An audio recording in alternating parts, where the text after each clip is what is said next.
¿Qué tal, navegante? ¿Cómo estás? Buenas noches. Estamos acá en un programa más, segmentos, con tu fiel servidor. Bueno, navegante, estamos viendo que en estos tiempos, ¿no? Octubre del año 2024, estamos corriendo con, tal vez, a velocidad demasiada acelerada, en vista de que tenemos, ¿no?, en próximo una tercera guerra mundial. No queremos ser alarmistas, navegantes, pero vemos los antecedentes y también el presente mismo de lo que está ocurriendo en Asia Central, ¿no?, y en Europa del Este. Dos guerras que están aproximando a desatar las puertas del Armagedón. Bueno, pero, navegante, este es un asunto que nosotros sabemos de que no viene de ahora y encima tienen múltiples intereses, tanto económicos, sociales, políticos, militares, geopolíticos, ¿no? Cuando usted entiende la parte de la geopolítica, de cómo están ocurriendo todos estos tipos de eventos, usted puede entender prácticamente todo lo que está ocurriendo alrededor de estos conflictos que nos están llevando a la devastación del planeta. Esperemos de que no, esperemos de que la sabiduría, así como al rey Salomón lo iluminó su Dios, también nuestros dioses o nuestro Dios, dependiendo de la religión que usted profese, navegante, ilumine a nuestros gobernantes de estos tiempos y no se desate esa gran guerra. Bueno, entonces, navegante, continuando con nuestra, digamos, con nuestra serie de segmentos de geopolítica, vamos a hablar ahora de China. Claro, porque China está bien metido en todo esto, ¿cierto?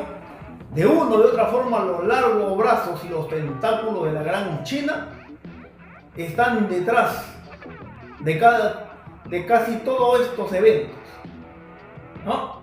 Lógicamente también hay otras potencias, navegante, pero el día de hoy, navegante, te subes conmigo a mi nave y nos vamos a China, navegante. Bueno, navegante, comenzamos. La China continental, la República Popular de China, ¿no?, la primera potencia económica, si ya lo es, ¿no?, un estado socialista que está dividido en 22 provincias, 5 regiones autónomas, 4 municipios jurisdiccionales, ¿no?, 2 regiones administrativas especiales y una provincia rebelde, que es Taiwán. Que justamente Taiwán también está, como quien dice, es un tema bien picante, ¿no? Es una piedra en el zapato para Xi Jinping y también para Occidente. 1.425 millones de habitantes que tiene China, y un poco más todavía. Hace un año atrás se declaró a China como el segundo país más poblado, ahora es la India, ¿no? Pero sí o sí, China es uno de los países más poblados en la historia que ha tenido, ¿no? Es el tercer país más extenso del planeta. Su capital, Pekín. Su lenguaje, ¿no?, o idioma, ya lo sabemos, ¿no?, el chino mandarín. Bueno, su forma de gobierno, tiene una forma de gobierno de ser república socialista unitaria, marxista-leninista, ¿no? El nombre de la República Popular China. ¿De dónde viene ese nombre? Ya le voy a explicar, navegante. Ya vamos a saber de dónde. Entonces, navegante, en China se encuentran los primeros fósiles que datan de hace 680.000 años de atrás, que se someten a la prueba de carbono, el carbono 14. Entonces, de ahí, de esas pruebas de laboratorio, sacan la antigüedad casi exacta de todos los fósiles orgánicos que se han encontrado en las regiones de China. ¿Ves? Pero China tiene una larga trayectoria pues, a través de su historia, ¿no? Ha sido gobernado por emperadores, por diversas dinastías, ¿no? La primera dinastía, la dinastía Xia, la segunda dinastía, la dinastía Shang, ¿no? Que son prácticamente la segunda dinastía, la dinastía Shang, es un poco más importante, por así decirlo, en vista de que ellos son los que relatan, documentan y narran por primera vez los aconteceres y los debatires de esos tiempos. ¿Cómo lo hacen? Ellos lo hacen en huesos de animales, en caparazones de tortuga, ¿no? Lo hacen en tablillas de madera, de marfil. Ahí hacen sus escritos. Yo le estoy pasando en estos momentos, navegante, unas imágenes de cómo eran sus escritos. Y su lenguaje de esa época era casi similar al de ahora. Entonces, navegante, estos señores también narran ahí en sus documentos que hubo también un diluvio en la época de la dinastía Shang. Entonces, navegante, hay una coincidencia, ¿no?, con la religión católica, con los libros escritos también por el Corán, que también narran diluvios, pero también lo narra la religión, digamos, india, ¿no? Los hindúes también narran en sus famosos libros, en el Mahabharata, ¿no? También los griegos narran también sus diluvios. La religión islámica, la religión, o de repente, digamos, pongámoslo así decirlo, los antiguos indios de América también narran y documentan que hubo un diluvio, ¿cierto? Bueno, entonces todo el diluvio no es, digamos, exclusivamente de una sola, digamos, de una sola facción religiosa, ¿no? Pero bueno, seguimos con la dinastía Han, que más o menos en el 206 a.C. al 220, ellos, prácticamente esta dinastía le dan una identidad cultural, una identidad tradicional, una identidad, digamos, a todo China, ¿no? Pero a la vez también se expande hacia Corea, hacia Vietnam, hacia Mongolia, ¿ves? A casi todo Asia continental. Entonces ellos ya asumen una, digamos, identidad, ¿no?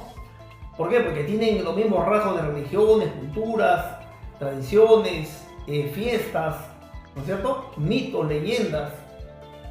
Entonces es así, ¿de dónde nacen, digamos, sus leyendas, ¿no? O sus mitos? Nacen de fuentes que se han ido encontrando a través de la historia, pero nos narran, digamos, un relato curioso, ¿no?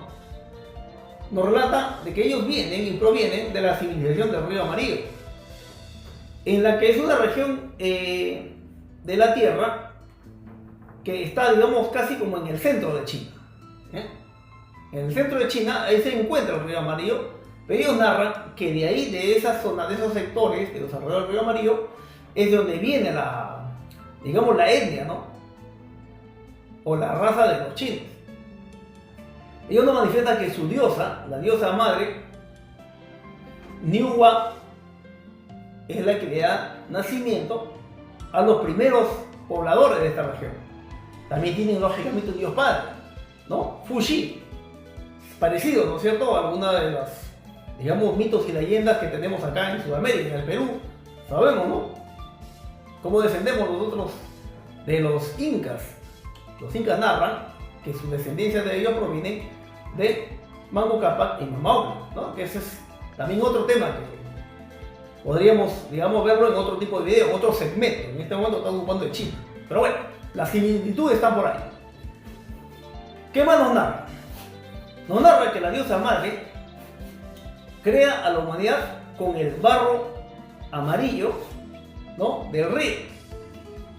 ¿Y qué ocurre? Que hay un momento en la que hay un gran, digamos, una gran hecatombe, una gran catástrofe en la tierra y en los cielos, por la que los cielos se caen, sus libros antiguos de los chinos narran que hubo una gran, digamos, guerra en los cielos. Así lo narran y lo describen ellos, ¿no? En su época.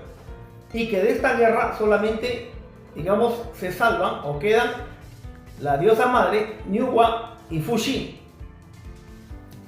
Y ellos se cortan los dedos y de los dedos brota sangre mágica de dioses. Y esa sangre mágica, al cortarse las yemas, es combinada con el barro de este río amarillo. Y de este río amarillo, combinado, como le digo, con la sangre real de los dioses, crean la vida.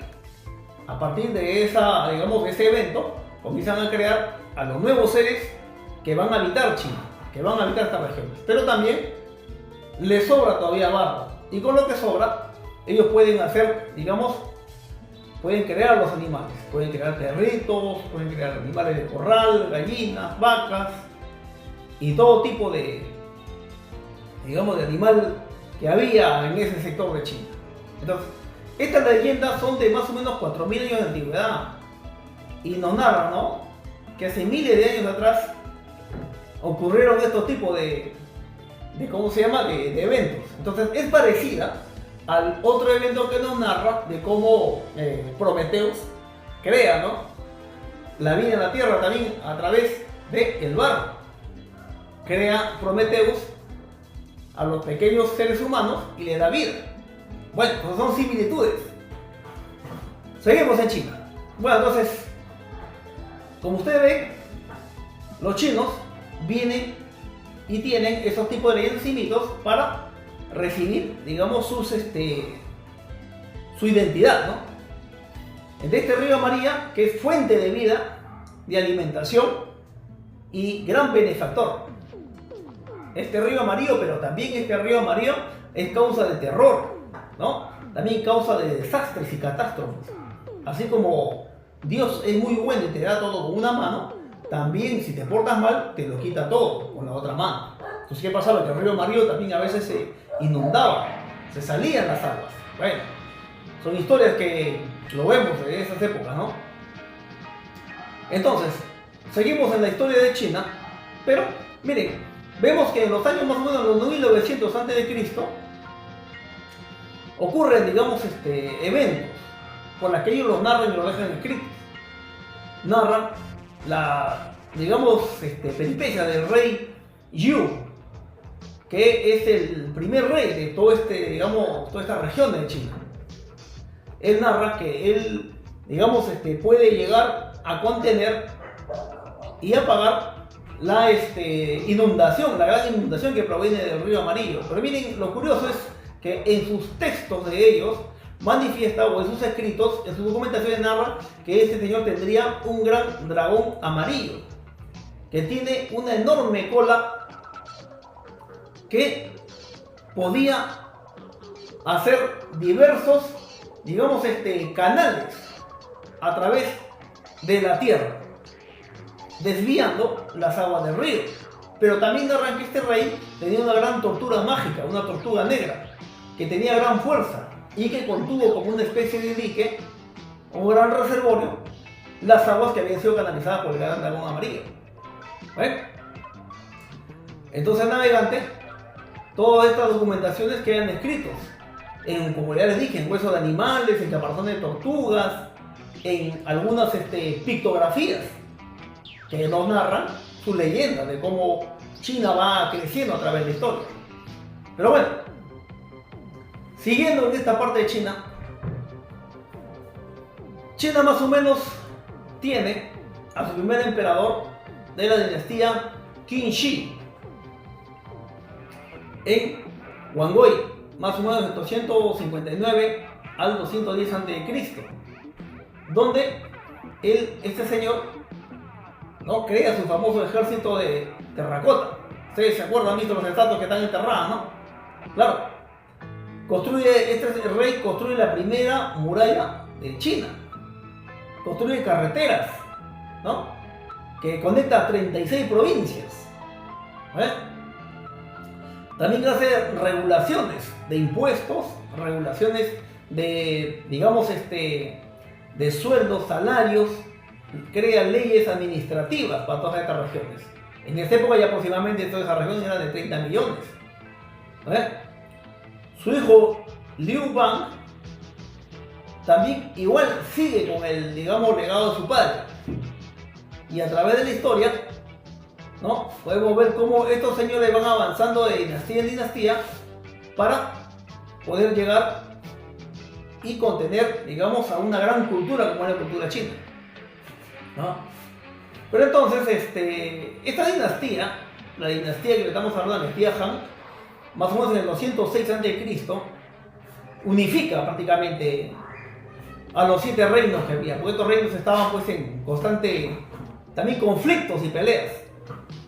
Pero así como también había unificación, también había destrucción, porque también habían reyes que no podían, digamos, llevar una, ¿cómo le puedo decir?, un gobierno virtuoso, y cuando había esto ocurrían también desastres. Por ejemplo, en el 516, por ejemplo, ellos dicen que cada 516 años los planetas se alinean y cuando ocurre esto, ocurre un gran evento negativo. En esa época, hablamos de el 23 de mayo de 1043 a.C., está ya documentado, ocurre la alineación de Saturno, Júpiter, Mercurio, Venus y Marte. Entonces, ¿qué determina? Determina esto que en esa época el imperio del mal, que estaba siendo llevado por el gran y malvado rey Shang, tiene que terminar su gobierno de vandalismo y de tiranía. Entonces, cuando ocurre este evento, como le estoy explicando, de la alineación de los 5 planetas, todos los aliados del rey lo abandonan y todos los enemigos del rey se unen para derrocar a este rey.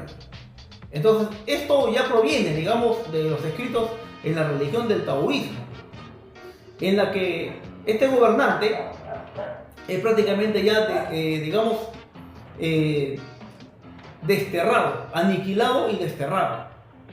Dicen ellos que una gran ave ese mismo día llega a lo más alto del monte, ya siendo prácticamente, digamos, el día en que él tenía que terminar la tiranía y el mal, y esta gran ave roja canta, y al mismo tiempo que canta con gran furor, los planetas se alinean, y cuando se alinean, ellos dicen, los dioses han hablado. Cuando los dioses hablan, no hay nada que se pueda hacer, ya el destino está echado. Como le dije brevemente, los aliados del rey lo abandonan, del malvado rey Shang, y los enemigos se juntan y marchan hacia derrotar y destruir a este malvado rey. Entonces, navegantes, como podemos ver, también ellos han tenido, sus historias, mitos y leyendas que son ricos en estos tipos de cosas. Ellos dicen, los gobernantes deben ser virtuosos, los gobernantes deben ser muy, digamos, dadivosos, deben gobernar con mano dura, pero deben tener al pueblo, digamos, bien asistido. El pueblo, cuando es bien gobernado, todo funciona bien, y las autoridades, cuando son virtuosas y son legales, pues absolutamente funciona todo. Entonces, navegante viene también más o menos por esas épocas, por el año 551 al 429, nace Confucio.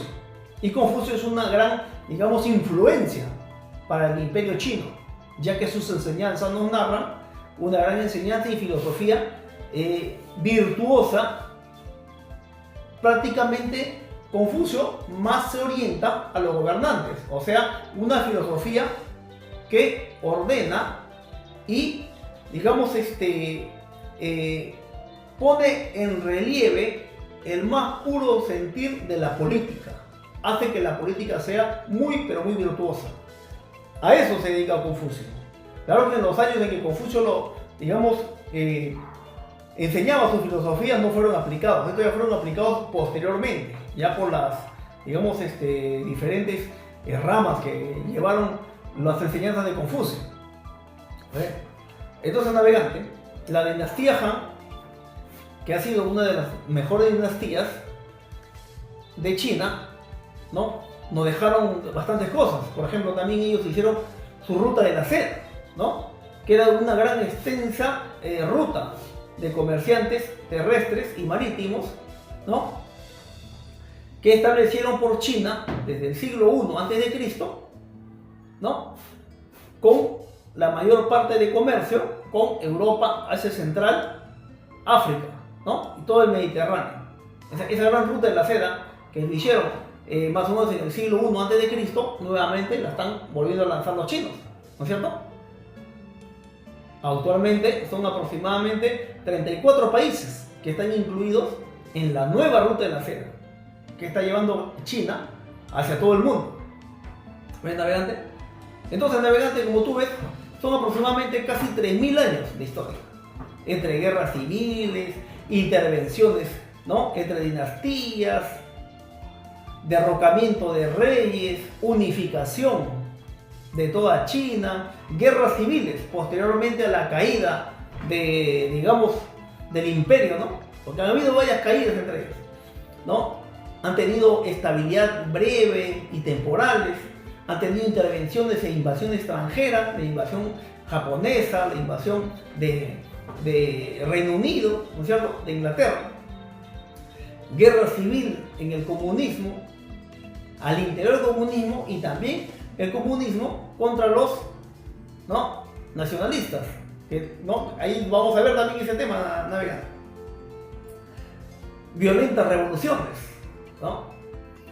Pero este nombre de China viene de la dinastía Qin, de ahí de donde se conoce, porque fue la, digamos, uno de los reinos que prácticamente unificaron China, ¿no? De ahí donde, digamos, se puede ver brevemente de dónde sale y de dónde, a dónde va, a dónde apunta, ¿no? Lo que es el nombre de este país. Bueno, navegante, pero también déjame contarte algo. ¿Te acuerdas que te conté en uno de los videos cuando hablamos de los países nórdicos de cómo habría conseguido Cristóbal Colón información para llegar a América en su viaje a Islandia? Porque los vikingos tenían también documentados sus grandes viajes que habían hecho a las nuevas tierras que estaban más allá, ¿no? Que estaban en Canadá, que estaban en Norteamérica, cómo habían llegado y habían narrado unas tierras fructíferas, unas tierras de enormes y áreas extensas verdes, ¿no? Con bastantes animales, riqueza. Pero eran tierras desconocidas, los vikingos no habían pisado esas tierras. Pero también los chinos llegaron ahí. El gran Shen He, un gran almirante eunuco chino, jefe de la armada de toda la flota de China, más o menos en el año 1421, ¿no? Ellos llegan también hasta América. Él envía a sus 2 almirantes, ¿no? Hacen viajes desde África hasta el Orinoco en Venezuela. Eso es lo que tienen ellos documentado, ¿no? ¿Ves? ¿Se dan cuenta? Luego continúan por la costa al estrecho de Magallanes y de ahí dan la vuelta y llegan a las costas de Chile, Perú. También habrían dejado algunas misiones ahí. Habrían dejado algunas misiones antes que Colón. Ojo con eso. 71 años antes que Colón, ¿no? Ahora, ¿de dónde habrían obtenido los chinos información? Ellos narran en sus escritos que lo habrían tenido de unas antiguas, digamos, fuentes que referían a un capitán fenicio que llega a la gran tierra, fértil y de clima delicioso. Así lo narran, clima delicioso, ¿no? Imagínense ustedes, navegantes. O sea, antes de Colón también habían llegado los fenicios y los chinos también habrían llegado y ellos lo documentan en sus fuentes. Entonces, navegante, ya estamos, digamos, en los años 1370, 1400, ¿no? Los grandes navegantes, como ya les dije, los almirantes Zhou Man y Hong Bao, que eran los almirantes de gran navegante Shen He, ¿no? Comandante general de toda la flota china, que llega también hasta América. Pero bueno, es parte de la riqueza de la cultura china. Pero navegante, como le digo, China también ha sido invadida en los años, digamos, predecesores a la Primera Guerra Mundial. Hablamos, por ejemplo, la Primera Guerra China-Japonesa de 1894 y 1895, en donde Japón se impone y ocupa Taiwán, ¿no? Y islas de pescadores, y también Liaodong. Japón se queda con esas tierras. Luego ocurre la Segunda Guerra Chino-Japonesa en 1937 y dura hasta 1945, hasta prácticamente el fin de la Segunda Guerra Mundial, en donde Japón ocuparía casi todo el norte y el este de China. Aquí más o menos casi 20 millones de personas fallecieron en los combates entre el ejército chino y el ejército japonés. En esta época, entre 1937 y 1945, los dos partidos que estaban en la disputa por el control de China continental, que eran prácticamente los comunistas, ¿no? Y los, digamos, demócratas, que eran comandados por Chiang Kai-shek, se unen, hacen un, digamos, lapsus a sus problemas políticos y militares y se unen para el combate contra los japoneses.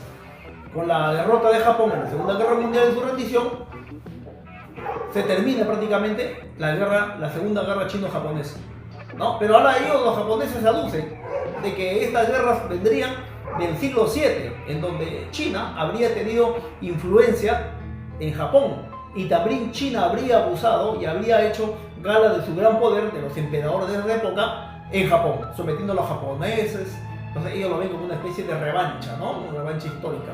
Pero bueno, ¿qué más, navegante?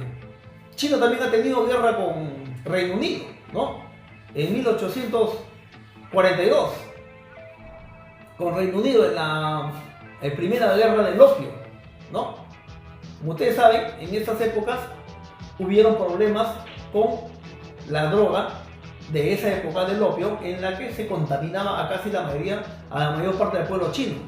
Y esas empresas habrían sido controladas por ingleses, por empresas inglesas, en la que habría habido, digamos, un gran despliegue de la fuerza militar china, ordenadas por el emperador, y habría tenido que ser erradicado totalmente porque corrompía la sociedad, corrompía el pueblo, corrompía, digamos, la naturaleza del gobierno chino. Y en venganza por haber sometido a juicio y muerte a estos ingleses, que eran los que controlaban este negocio del opio, ¿no? Inglaterra había entrado en guerra con China. Y otros motivos más que me estoy saltando porque en vista que digamos, es muy extenso este tema.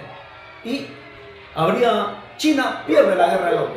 Entonces pierde la guerra del opio y también pierde varios territorios, ¿no?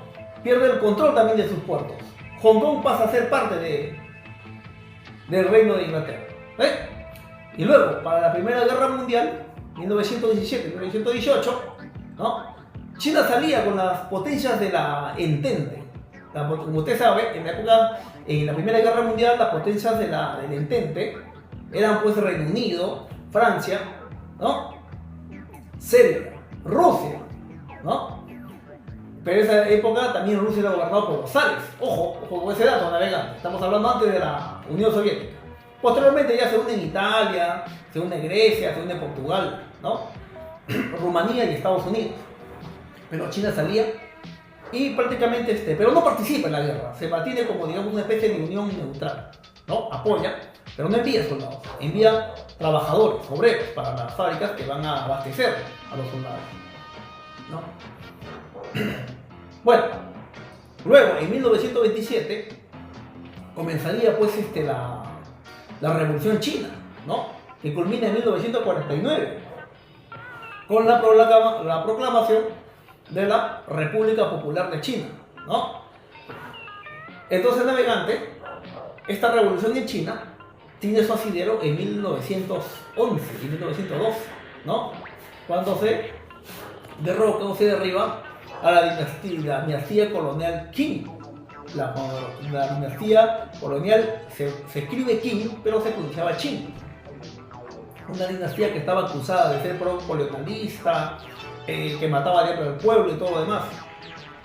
Lo derrocan y ahí comienza la revolución interna. Para 1927 ocurre la gran matanza de Shanghái, ¿no? Un incidente que ocurre el 12 de abril, donde el partido de la derecha del Kuomintang, ¿no? Y Gangster se acusa de que combinado con Gangster, con asesinos, ¿no? Arrestan y detienen a cientos de comunistas, a cientos de autoridades comunistas, y son sometidos a torturas y ejecuciones. Así es como comienza y nace la guerra civil. Son asesinados más de 5.000 partidarios del Partido Comunista. El Kuomintang, posteriormente, con el ir y venir de la guerra civil en China, pierde la guerra y se retira el ejército de Chiang Kai-shek hacia la isla de Taiwán. Por eso es que la isla de Taiwán no, digamos, está siendo considerada como una parte más de la China continental, sino es considerada como una provincia rebelde. Y esta isla tiene problemas actualmente, por eso es que a veces decimos que ojalá no se abra un frente de guerra entre Taiwán y China, porque esta isla de Taiwán está protegida actualmente por Estados Unidos y sus aliados. Pero ¿qué tiene de importancia Taiwán? Taiwán es una de las primeras potencias que fabrican los semiconductores y los chips, que está metido en todo lado donde usted vea artículos electrónicos navegando. Inclusive del mismo celular, de la misma cámara, del mismo televisor, de la misma inteligencia artificial que usted puede manejar, todo tiene semiconductores, ¿ves? Y chips. Inclusive los misiles guiados que se usan en las guerras también usan estos semiconductores que están hechos con materiales muy especiales. Y Taiwán es un gran productor de esto. Entonces, por ahí viene la importancia de Taiwán, ¿ves? Bueno, pero seguimos. Estamos ya, navegante, en 1949, cuando ya prácticamente se funda, ¿no?, el país socialista, la República Popular de China, ¿no? Pero China, en estas épocas, prácticamente entra en una etapa de, digamos, comunismo puro, en la China de Mao Zedong, ¿no? 30 años prácticamente de gobierno de Mao Zedong como China comunista. Se presume que habrían muerto entre 40 millones de chinos durante el gobierno comunista por los malos manejos de la economía y de la agricultura, ¿no? Se presume y se acusa de que habría sido un gobierno muy pésimo lo del comunismo. Pero ¿para qué sirvió? Sirvió para alinear a China, o sea, para modelarlo en un solo estándar y centralizar el poder, para dirigir, digamos, todos a una misma idea, ¿no? Este tema es muy amplio y también es muy especial, navegante. Yo acá me estoy saltando varios temas porque usted sabe que este tema es bien amplio. Estamos haciendo un extracto, digamos, muy breve de China para que usted pueda entender por qué China está en todos lados ahora, ¿no? Entonces, este proceso de la China comunista fue un modelo socialista de ala dura, ¿no? Un proceso, digamos, puramente ideológico, ¿ves? Tenía, pues, en esa época una, digamos, donde la producción de cuánto se producía, cómo se producía, para quién se producía, todo era controlado, todo era minuciosamente verificado, ¿no? Las empresas, digamos, los recursos que se manejaban, los recursos que se repartían, la cantidad que se necesitaba para crear riqueza, todo era controlado y todo era del Estado. ¿Dónde se encontraría? ¿A quién se dirigiría? ¿Cómo llegaría? Todo era comunismo puro, navegar, ¿no? La agricultura, la ganadería, la industria, todo estaba reglamentado y regulado por el comunismo. ¿Ves? Entonces, navegantes, en esa época no se permitía tampoco las disidencias ni las huelgas, pero había, ojo que había y eran automáticamente neutralizadas, aplastadas y eliminadas. El comunismo puro no permitía, ¿no?, que hubieran, digamos, estos pequeños rebrotes de revolución o de pensamientos que fueran extraños o ajenos al comunismo puro. Pero el nivel de vida era muy pobre, muy miserable. Inclusive se comparaba la hambruna que había en China con África, con países muy pobres de África, ¿no? Mientras que Japón, Hong Kong, Taiwán, Corea del Sur, Singapur, ¿no?, crecían, China no crecía, China decrecía. O sea, la China comunista de Mao era, digamos, se comparaba con una, como le dije, con una república, digamos, anti-avance, digamos, crecimiento, tanto de la cultura, del país, la economía y de todo.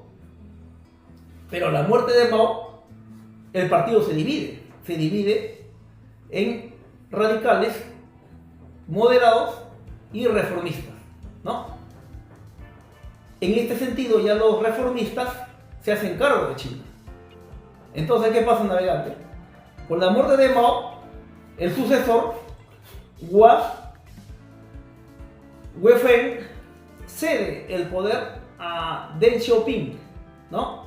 Deng Xiaoping, quien era parte del, digamos, de la rama de los reformistas, pone fin a las políticas revolucionarias del comunismo y socialismo, ¿no? Pero mantiene el poder centralizado, mantiene la autoridad del Estado, pero inicia el proceso de reforma y crecimiento más grande de China, ¿no? En 1978, prácticamente, entrando en crisis profunda, ¿no?, y haciendo un sinceramiento nacional de cómo estaba el país, prácticamente se terminaron de abandonar todo el modelo comunista, ¿no?, en lo que es la economía y la industria. Aquí en esta época prácticamente ya se abandona la utopía, ¿no?, digamos, el pensamiento ideológico, ¿no?, que era totalitario, porque no dejaba producir a China, no dejaba avanzar, tenían muchos casos de muerte por hambruna. Entonces se instala una nueva reforma grande que tiene su foco en tres sectores: en la agricultura, en la industria y el comercio. ¿Ves? Y este modelo comienza a funcionar. Ahí viene la gran famosa fase, ¿no? La famosa frase que dicen: no importa de qué color sea el gato, si el gato es rojo o el gato es blanco o azul, no importa de qué color sea el gato, lo importante es que el gato cace ratones. O sea, no interesa, navegante, no importa qué modelo apliques, lo que importa es que te dé resultados, pero buenos resultados. Ese es el punto. Entonces adopta una gran, digamos, un gran plan prácticamente capitalista en lo que es la cuestión de la economía y la industria. ¿Ves? Formulando así, de esa forma, una gran, digamos, un gran despegue de China. ¿Ves? Entonces, navegante, de esta forma es como China comienza a renacer, atrayendo tecnología, cultura de otros países, o sea, cultura de trabajo, cultura de impuestos, cultura de generar riqueza, ¿no? Atrae capital, atrae trabajo, ¿no? Y sobre todo, atrae inversionistas, navegantes, ¿no? Economía muy especial que China abre al mundo, les abre, digamos, paraísos fiscales y paraísos de impuestos para las grandes empresas que producían de todo en Europa, en América, ¿no? Y la mano de obra muy competitiva en China. Las empresas enormes, las grandes transnacionales, veían que si instalaban sus fábricas en China, podrían, digamos, tener más rédito en vista de que la mano de obra era muy barata. Las facilidades que le daba el país también eran enormes. Tú podías instalar tu fábrica y no había aranceles, no había impuestos, ¿no? Un montón de facilidades, te entregaban, digamos, extensas regiones y áreas, te entregaban maquinaria, te entregaban recursos y te entregaban también materiales, ¿no? Recursos naturales para que tú puedas, digamos, crear riqueza a partir de ahí. Pero tenías que trabajar con el gobierno chino. También había una cuota del gobierno chino que te decía que tenía que haber una breve alianza con empresarios chinos. Si tú ponías tu fábrica de, digamos, de radios o de televisores, tenías que entrar en asociación con empresarios chinos. Conservando tú la mayoría de las acciones, habría una breve transferencia de tecnología, ¿no? Esta breve transferencia tecnológica hacia los empresarios chinos que muy hábilmente comenzaron a copiarlo. Comenzaron a estudiarlo, copiarlo y mejorarlo. Haciéndose China prácticamente con, digamos, el secreto de cómo estaban construidos tus computadoras, tus televisores, tus autos, tus celulares, ¿no es cierto? Tu tecnología. Entonces, brevemente, la transferencia de tecnología, la transferencia se hizo, ¿no? Se hizo China, digamos, de estos secretos. Inclusive, los grandes constructores de trenes electrónicos, trenes masivos, los trenes más veloces del mundo ahora los tiene China, ¿no? Construcción de grandes maquinarias en la que tú podías producir en China y venderlo al mundo, te salía muy barato la producción, en vista de que tenías las extensas facilidades y la mano de obra muy barata. Los ingresos eran altos, pero a la vez, en proceso de hormiga, te estaban sacando la tecnología. Y una vez que la tecnología era apoderada por las empresas chinas, lo mejoraban y algunos empresarios eran desplazados, ¿no? Por eso hubo problemas también con Donald Trump, por proteger las industrias americanas que estaban apostadas en China. Y hubo una guerra de impuestos y aranceles, ¿no? Que será tema de otro video navegante. Las empresas de China, las más poderosas actualmente, la Huawei, ¿no es cierto? Usted sabe que la Huawei, la DJI, ¿no es cierto? El WeChat, el JIBC, ¿no es cierto? China Construction, enormes empresas transnacionales, el Banxiong, ¿no es cierto? Swiss Holding, el BYD, industria de automóviles, ¿no? Las Jack, las Motor, la MG, ¿no es cierto? Y otras extensas, digamos, empresas transnacionales chinas que inundan prácticamente todo China. Así es como prácticamente en 2 décadas China fue el boom. Sacaron a más de 800 millones de chinos de la pobreza. Una gran y extensa clase media ahora que goza de todos los privilegios del mundo. Los hijos de estos señores se van a estudiar a Suiza, a Austria, a Alemania, a Australia, a Estados Unidos, a Canadá, en las mejores universidades del mundo navegando. Se pueden dar el lujo porque ahora son ricos y poderosos. Y esos conocimientos nuevamente regresan a China, para, digamos, modelar el modelo económico chino. Ahora China se ha convertido en una gran superpotencia. Ya no es una potencia, ya pasó a ser una superpotencia económica, industrial, militar, ¿no? Con un gran ejército, el ejército más grande del mundo.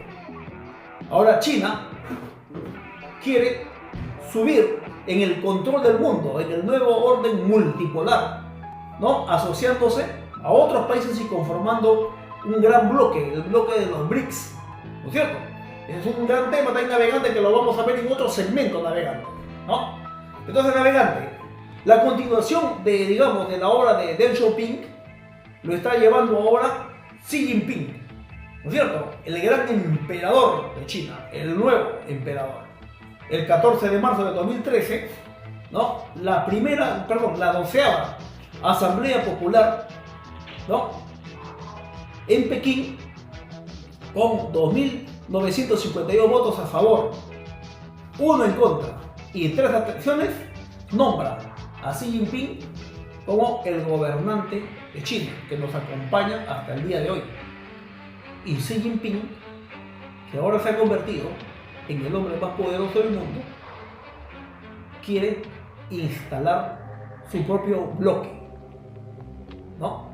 Entonces, navegante, en el bloque de China está Rusia, está Irán y Corea del Norte, y otros aliados más, que están en agua tibia, pero cuando comiencen los problemas reales, navegante, todo se va a polarizar. Ahí se va a ver quién o qué bando se va a qué coalición.